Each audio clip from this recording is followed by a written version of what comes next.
Who have a propensity And to guys, lean hard on supports. So they're saying, you know what, even if there's already a heal here and a shield, they might even really just put the Angela in mid and pick up the Minotaur. Yeah. I mean, let's also not forget that Burmese Ghouls like to play around lane priority, making sure that they control the lane and get that first rotation. I'm thinking, you know, maybe even a first pick rock here just to kind of supplement everything. You have a way to disengage, you have a way to like canceling abilities. Manunod muna tayo guys ngayon, Even manunod if tayo. the Arlet goes into the support section, hey, you can just face check it. Yep. I wonder if Burmese Ghouls can play Benedetta or Khalid. Or did I pronounce that correctly? Yeah, Game 1 Khalid. pa lang pala ngayon, game 1. Good for the Yasu. Sad rises when I give the word. They know. They know. Hey, Garl They know. TC, ano? Stepping into our comms, Hello? boys. Yeah. We gotta be careful here. We gotta be careful with our predictions. It feels like something else is going on, but Yeah. for the time being, these Burmese Ghouls will have first pick on that red side. Ah. Let's see what it's going to go for, right? Yeah, Because at the end of the day, we TC still pala need to yung figure out Arlo. where this Angela is going to go. Will this be the tell? Oh yeah. Si If this, Garl because it TC, should be the tell at wala least nang for. gamit. Well, if they pick up the EXP lane, you That's I'm right. not Super sure. Marco. Yeah. So this is not a tell, unless Yun. obviously we see a Okay, hard maganda, roamer, you maganda. know. But I think in Benedetta actually for Burmese Ghouls, because I kind of fairly remember it was in their region they used that Benedetta a lot. Carbon can. I think Carbon has a solid Benedetta. I would put it past him for sure, but it looks like the next lock is going to be Ruby this time. I wanted to bring this up earlier, but I didn't know whether this was the right situation for it. I think this kind of, I don't want to say it works in the same way as Grok, but at the very least, it's interesting, right? Yeah. Because we still don't know whether this is going to be going into the EXP lane or even in the support section. But at the very least, it's great at catching heroes off. It's great at slowing down the clock. More importantly, anybody who's got a stun, I'll pull you away. I know damn well where it's going. Where? This is a Blink special. Okay. He's got a pocket Ruby. Yep. And for sure, it's going into the roam. So now we know this is a mid Angela. The priestess Okay. of primal lightning. So that's Edith, the hunter I of all the believe, evil from gods. AP Bren. We still don't know where it will go. And I'm thinking like a Valentina or a Gord actually for AP Bren. The falling stars. Or I think Valentina is the safer pick. the Right? Varia. So even more safe, right? Instead of making sure that Edith is the one opening up the map, you can do it yourself from a safe distance. Oh, AP Bren has so Barrio. many ways to engage. How much range and diversity do you want? Yes. I think Burmese Ghouls can still pick up the choice banned out, but something like a dance slot perhaps or a So you pull Fanny even. a Lancelot Fanning, so you pull the switcheroo, you send the Guinevere or the Ruby into the XP? Yeah, because you already have two ways to kind of check the bushes. We have the Guinevere, for example. You also have the Ruby. I think the Ruby is a nice touch coming out from Burmese Ghouls because it's technically anti-assassin if you think about it, because you can check the bushes and you can also lock him down with a combo. But that sounds like a Baksha actually. Yeah, it looks like Uranus this Alright. time round. Okay, so pretty standard overall. We got a sandbag up in the EXP for the side of Burmese Ghouls. And honestly, this is playing very much towards their style. Lane control, right? They needed a support that helps with that mid lane, and they've got exactly that on top of the fact that they've got the Uranus. And we know where the damage is coming from. It's clearly coming from Stitch. It's a lot of belief, a lot of faith in his consistency. You know, I think I like the Uranus because there's no legitimate Uranus killer from the side of AP Bren. But at the same time, they are putting all of their damage X in the Stitch Nolan, basket. Arlo, Lord, Novaria, saka All in Paramis. Stitch. It's all the Stitch. It's all in Stitch. Kabila naman Don't look na at me with those eyes. You're gonna make me crack up. But so far, considering what the counter index is, it definitely feels like it's one team's favor compared to the other. We're gonna go deeper into this topic as we start and initiate our very first match here in the Land of God at the M5 World Championships. It's AP Bren up against the Burmese Ghouls. Welcome to Can imagine that the early game should be the target here for at least for Burmese Ghouls. They want to secure this because they're rocking the Brody with the Angela. And I'm actually thinking like what should be the good vehicle for the Angela. Obviously you want to do it with the Gwyn, but at the same time the Gwyn is more of a very committal it's like a kiting kind of hero where you commit your ultimate to get out. You don't really necessarily stay in front. So maybe it's the Brody that should be the vehicle now for Burmese Ghouls because at least you maximize the effect of the Angela on this Brody. Si The ano, way that I see it, really easy. wow, coming out from Blink X just for Litho Wanderer. It's not going to be a big deal for now. He's not going to reach level 4 in time for the upcoming turtle, but at the very least, we know where Burmese Ghouls are going to be leaning towards on the map. Something is bothering me. The fact that AP Bren are investing in Wilderness Blessing, they're going to have so much faster rotations, and that's going to exacerbate the fact that they have so much range. That's going to be another problem that the Burmese will have to deal with. I mean, it's one of those situations. We even saw this during the wildcards that a majority of teams towards the last few days started switching over to Wilderness Blessing because it just shows how important it is to win out these neutral fights. Oh, wow. Nico can't even catch a break. Ogwin and Kyle steal away his small camp. Okay. Now, this being said, AP Bren are in a very comfortable spot. Because I think that they have the better late game. They have the Varia as well as the Flood very strong in the latter portions of the game. And the fact that they are not getting invaded by Burmese Ghouls, especially this Nolan, I think this is a good sign. But obviously everything will change come the first turtle fight. And then we cut to Flapteezy, who has to deal with this Uranus, and all he's thinking of is just like, get me out of this lane, please. Let me team fight. Phew, come on over. They do set up for the first turtle. It's Nico first to the scene, pulling it over to their side. Turtle less than half health here. Carbon drawing line between them and AP Bren. Here we go. Easy comes in with the steal. And now Carbon gets Lina in him. Heart guard committed in already. Put a snap the Ionic Edge. Blink X getting put into position with the final slash. Burmese Ghouls call out back. Rather interesting. I mean, I wouldn't have expected. I mean, for the side of Burmese Ghouls, you're expecting the traditional, oh, I'm just going to look for someone to heart guard, we're going to go in, we're going to look for a pick, and then we're going to get back out of there. But I think Burmese Ghouls played that very, very well. The TZ's down bottom. All right, Carbon's not going anywhere.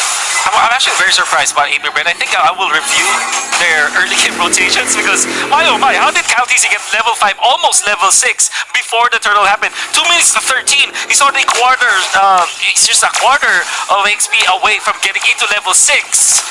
That's crazy. That's why they were able to steal it, because they have the superior levels and their retribution. I mean, let's not forget that when you are playing Nolan, your clear speed is rather fast. Like, have you ever seen Novarias just get frustrated? They know when they expect purple buff timings to die, and then Nolan's like walking through the mid lane. He's like, what are you looking at? What are you shooting at? I'm done. I'm gone. It's over. I'm over here now.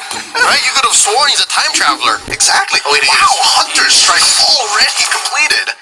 Man, I wonder when, I think, especially with the trajectory that you're seeing from Caltese, the way that he's farming 2.4k at 3 minutes, this is Oppenheimer levels of explosions as we're going to see later on. That's historic. It is historic. I think more importantly, wow, actually Flap having a considerable EXP lead against Carbon so far, despite getting proxied, despite having to join the fight a little bit later. Yeah. And I think that was the one bastion that Burmese Ghouls can have, that little sanctuary that, hey, at least Carbon's winning his lane. And now they're switching it over. I think they need a little bit more XP on Lina. Why can they actually go with this? Especially since Kyle, he's not letting Nico have a good time. Whoa! Comes in with the Requiem. Did Kyle need to steal? Oh, he did! Nico hesitated on the retry. But this means that he has the retribution for the turtles. That's right. Coming in. This is about to blow up. Lord here, approaching half health. In comes Flapteezy. Stitch coming in from the side, dealing damage. Nico holding his retry strong, and they go get it. That's one turtle apiece for both BG and AP Bren. I love the decision making coming in from the side of AP Bren. They understood the assignment. They recognized the situation wasn't their vision. Lina, it is going to be first blood for the side of AP Bren. That was quick. That was the one thing that you gotta do. Hide the Angela from the Nolan.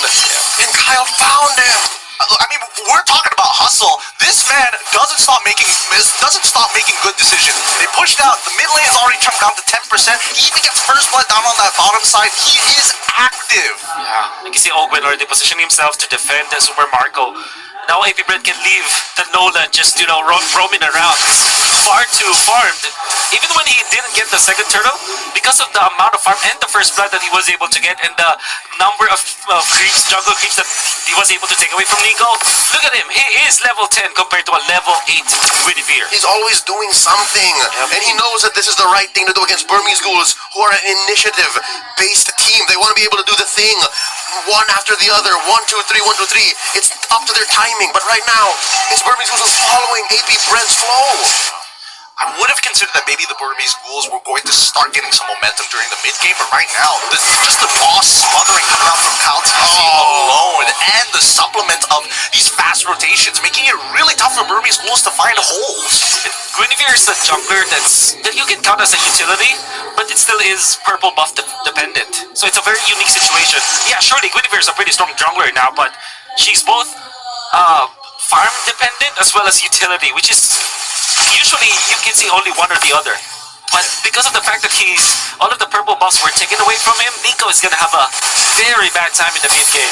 Speaking of which, I mean, we're looking at a bit like Carbon might just get caught out here. Coming in, the conceal, committed, final slash. Carbon gets a heart guard in him. Lina to the rescue. This Uranus ain't going anywhere. Blink holding this pixel brush, spotted by the Astral Echoes. Turtle getting beaten down. Burmese Ghouls to push it forward. Flap easy from the back, looking for an angle. Nico wants to get it. Retribution is good. Nico scores it, and down goes Lina.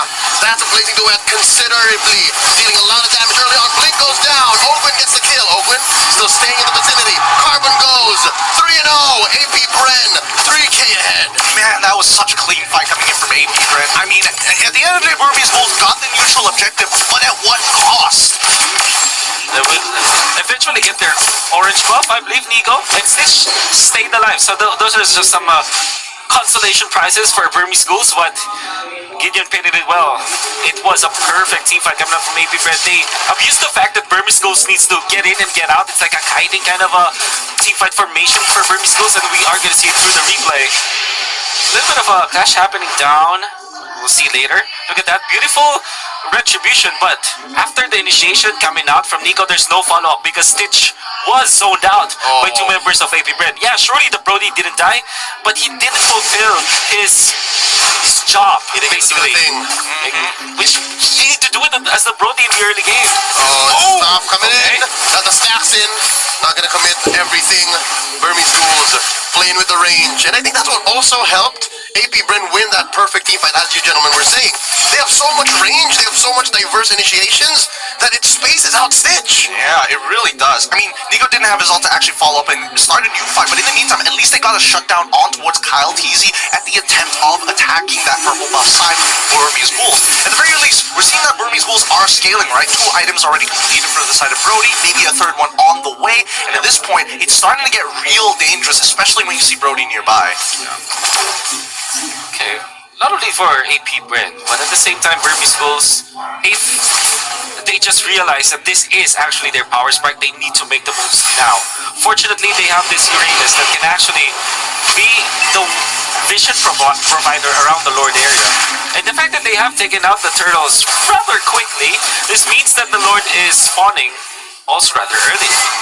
And AP Bren know that this timing is key. Blink looking to get into that, because AP Bren, they have the advantage coming in. They catch one. Ogwin in the skies. Harper gets his eyes on him. I'm offended. They're trying to burst down the roamer. They're trying to take down the Edith. And the Lord gets reset. AP Bren calling it off. I like this plan a lot, honestly. Final slash coming in. Carbon, he's in jeopardy. Gets the heart guard in just at the right time. 5th of his health, coming back up, down to half. Nico commits. Both teams playing footsies, dancing around the Lord. So many hooks spent from both sides, but neither have the advantage. Ogwin gets the earth shatter. Lord at half health, pulled just about an inch out, gets another reset. Stitch, a 1/3 of his health left. Not a good fight. Wow, the first reset was great from AP Bren. I think it was very smart. The second reset is weird, but now Burmese Ghouls, they reset because they know that their lanes are in their favor. I mean, they found it. They might even get picked. Blink, gets spotted, gets bursted down. Super Marco gets the kill, and they're still going. Carbon keeping up, playing footsies with 3. In goes the old count. Easy gets the Lord. This should be a retreat from the Burmese Ghouls, and they get sent down into the ground, but not for long because Carbon's still alive. Gets taken down. Stitch as well in the back line. Few gets him. Flap easy punished by Lina.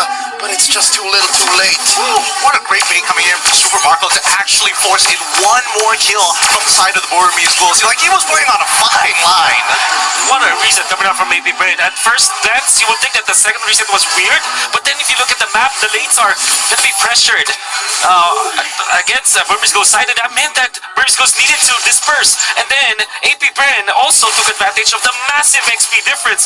Count as he was level 14, while Nico was just level 11 during that Lord fight, and there was really no chance. And despite that gap, they still managed to find Nico with the knockup coming out from Owen, making it a no contest at all for the Retribution battle. AP Bren with a massive Lord dance. I mean, the crazy part about it all is the fact that AP Bren gives so much respect. Oh, he's fine, but oh wait. Got the Purify in. Big fight coming up. Final slash puts Nico right under the ground, taking a dirt nap while the rest of AP Bren destroy that inhibitor up top. They're moving along. Lord's still standing. I'm telling you, AP Bren are playing so respectful. I feel like in these types of situations with this kind of a lead, they start getting right up into your faces. But against Burmese Ghouls, they're forcing out resources. They're starving them out. They're trying to burst down Stitch in the middle of their base. Oh, there's an onward carbon gets sent into the skies. Heart guard into him. Super Marco still barreling away. Blink looking for the pull. Still does not have the ult. Baptiste down. Torn apart memory, tearing him in half. Super Marco very low. Carbon still alive. A tenth of his health. Oh, he goes. Phew. Takes him down. 1 for 1. Oh man, the few just literally showed how much gold they have when it comes to advantage. That's just skill number 2, and he gets so much damage with the Impure Rage against the Uranus. And I believe that Carbon is not yet that farmed, especially because he's struggling. I mean, like, he needed to secure the front lines for the team. That meant that a lot of farm might have been taken away from him. In fact, he's just 6.3 compared to Few 7.7k with the Ice Queen 1 as well as the Truncheon and the Arcane Boots. That meant that Few's damage at this point, 12 minutes into the game, his scaling was what? It was quickened. This is difficult because we're looking at what, 13 minutes in, right? Starting at the 6 or 7 minute mark, AP Bren has flexed their range diversity. And so far, Burmese Ghouls, we called it in the draft, right? They're really only relying on Stitch. And there's only one way to go about this. They've been trying to put some damage on Carbon with the Heart Guard, and now they're forced to do it. Oh, in a defensive manner, Stitch gets the Heart Guard on him, and they're gonna burst him down. Stitch goes, the first casualty. Now Blink, oh, Super Marco blasting him, point blank survives, but only for a second more, as Super Marco still eventually gets his man. Nico in the back line, trying to take down Slap Easy, gets him. 2 for 1 the trade so far. Burmese Ghouls back inside their own base. It's Lena and Carbon defending. I mean, when does this team stop, right? Carbon, he's gone. There's nothing he can do about this. They're looking for the end. Oh no, the base is up next. That's a double kill for Marco. AP Bren welcome the Burmese Ghouls with a victory. Game 1.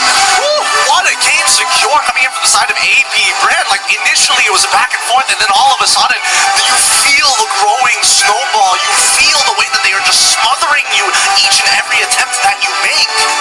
I thought that the Bren were the snakes, were the pythons actually, where they just constricted, slowly and surely taking the breath away